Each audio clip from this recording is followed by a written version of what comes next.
Unified PWD IDs kasado na bago matapos ang 2025. Brigada Sheila Matibag, i-brigada mo! Brigada! Live report!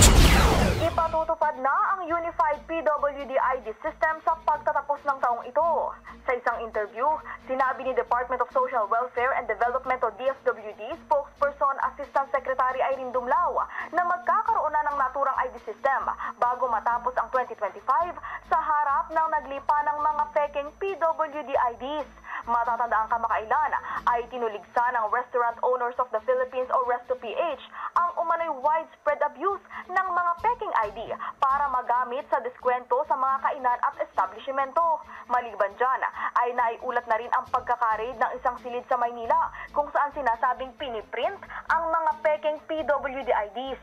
Ayon kay Dumlao, ngayon ay nakikipag-ugnayan na sila sa National Privacy Commission upang matiyak ang data security ng mga PWDs. Nakikipagtulungan na rin ito sa Department of Information and Communications Technology at Philippine Statistics Authority para sa walang aberyang pag-i-issue ng mga unified PWD IDs.